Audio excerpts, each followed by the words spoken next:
নমস্কার বন্ধুরা, চম্পাস কিচেনে সবাইকে স্বাগত জানাই।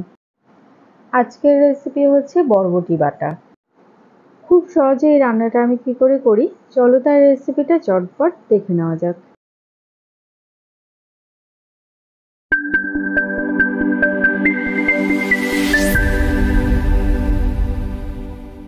আগে থেকে আমি এক আটি বরবটিকে সামান্য নুন দিয়ে ভাপিয়ে নিয়েছি। তারপরে পুরোপুরি ঠান্ডা করে এগুলোকে একটা মিক্সিং জারে নিয়ে নিলাম। এবারে এর মধ্যে দিচ্ছি 4 কোয়া রসুন আর 2টো কাঁচা পাকা লঙ্কা, হাফ টিস্পুন কালো জিরে দিচ্ছি। এবারে এগুলোর একটা মিহি পেস্ট করে নেব। দেখো, খুব মিহি করে বরবটিগুলোকে বেটে নিয়েছি। এবারে গ্যাস জ্বালিয়ে একটা কড়াই গরমে বসাবো। কড়াই ভালোভাবে গরম হয়ে গেলে দিয়ে দিতে হবে 2 টেবিল স্পুনের মতো সর্ষের তেল। গরম তেলে দিচ্ছি একটা ফাটিয়ে নেওয়া শুকনো লঙ্কা আর তেজপাতা। কিছুক্ষণ শুকনো লঙ্কাটাকে কালো করে ভেজে নেব। এবারে এর মধ্যে দিচ্ছি 1/4 টিস্পুন কালো জিরে। কালো জিরেগুলো একটুখানি ফুটে আসলে বেটে রাখা বরবটি দিয়ে দিতে হবে।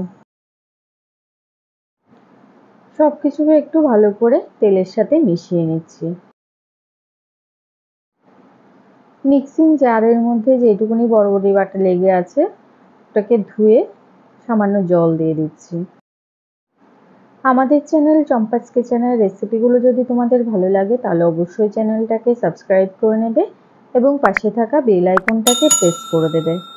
এতে করে যখনই আমি নতুন ভিডিও আপলোড করব সাথে সাথে নোটিফিকেশন তোমাদের কাছে পৌঁছে যাবে। এবারে বাটাতে দিয়ে দিচ্ছি হাফ টিস্পুন লবণ, 1/4 টিস্পুন হলুদ গুঁড়ো আর খুব সামান্য চিনি। এবারে সমস্ত কিছুকে খুব ভালো করে বাটার সাথে মিশিয়ে গ্যাসের আঁচটা মিডিয়াম টু লোতে রেখে শুকিয়ে নেব।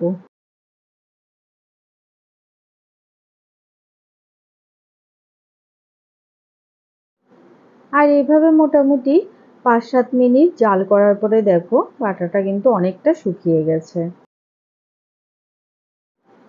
বাটার সম্পূর্ণ জল শুকিয়ে একটা পোড়া পোড়া ভাব চলে এসছে।